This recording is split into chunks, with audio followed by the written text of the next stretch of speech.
human hybrid characters in live action.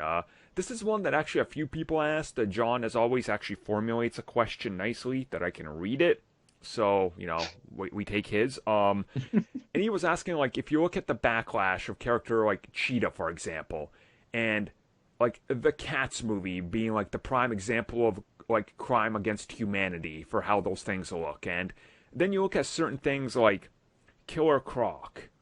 Okay, you could see that he wasn't exactly the best looking in the live action movie, but then you have characters like the Lizard, for example. He was wondering the future of these types of characters in live action. Is there even a future? Could we see them like Falcon? Joaquin Torres. Could they make him a half Birdman? Like, does anybody? No. Right. Nobody In wants the that. comics, he's horrible. Nobody. Like, I can speak for everybody on the planet being like, I don't think anybody wants that. I mean, there'll be like 3 people that do, but that's a terrible idea. So it's like, it's... Well, here's the thing. A lot of human hybrid characters are mutants, so what are you going to do there? That's true, Like, yeah. Isn't Sabretooth technically like a... No, obviously, he's not like a hybrid, but he's kind of Yeah, but hybrid. he's gonna look at least semi-decent, I think. Hopefully. Hopefully. I don't know, but... Yeah, because how many times do they draw that dude with a snout? The snout and the fangs and the mutton chops and all that. Well, that's the thing we need. We need the Lizard done properly with a snout. Yeah. Because, like, he was borderlining, this makes me uncomfortable in The Amazing Spider-Man 1. Like, it was just, like, almost there. I was like, okay, I could see it's kind of, they're not fully pushing on. Like he just needed, like, a little stubby snout. Yeah, yep. No. Didn't need the whole flat face thing. Mm-hmm. But, I mean, I don't know if you'd call it a hybrid character, but I'm just going to generalize this to, like, anthropomorphic animals. Like, we're apparently getting Rintrah in Doctor Strange. That's a bull man. Yeah. Well, I mean, you mentioned that. It's like, that can work and probably will work. And if you look at, technically not a hybrid, but King Shark works. He looks great. Yeah, I mean, King Shark looks great, yeah. I think the problem is with the Uncanny Valley.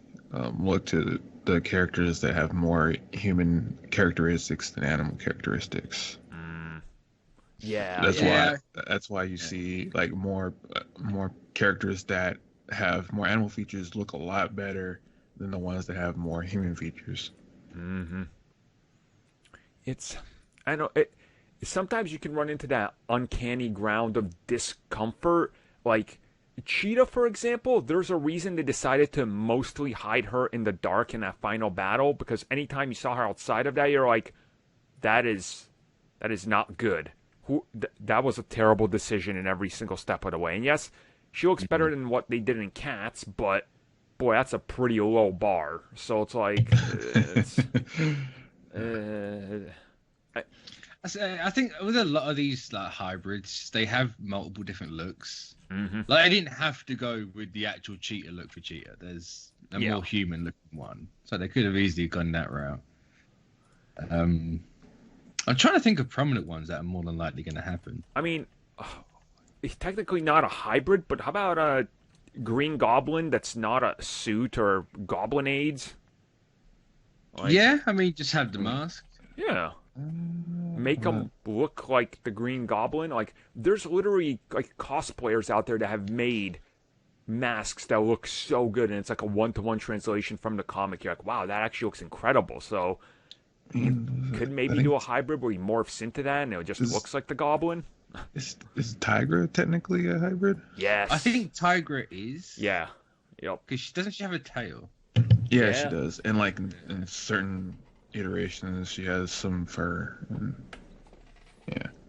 I was thinking of Tigra when we're talking about cheating. I couldn't remember what look she had, and I was like, I know she's had like a normal person look on that, but yeah, remember they were going to do that Tiger show on Hulu. It just depends on the artist at the time, because sometimes she has the tail, some fur. Then she'll have the cat-like nose. Sometimes she doesn't. Mm-hmm. See, what they need to do is the High Evolutionary and Counter Earth. Just get it out of the way. Yep. Here's an entire planet of animal people. Oh no, People Spider-Man in space. There you go. No, what they need to do is drop that into the multiverse of madness. They'll go to a counter Earth where they're all like, "Oh look, that's what? Why is that Captain America half giraffe? What in the world is this?" And just see what works and be like, "We'll use this." Oh, damn. That'd be horrendous. I'd watch it, but it'd be horrendous. Yeah, it'd be frightening, dude. That's the horror they were talking about. It's not real horror. It's just like Cronenberg horror, where you see it, you're like, "Oh my god, I feel so off put by that. It's disgusting, but I can't turn away." I just can't think of any prominent human hybrid. Same. Man-Bat, Is he one? yeah. There you go. Yeah, I suppose Beast is one. Dragon Man. Dragon Man. Oh.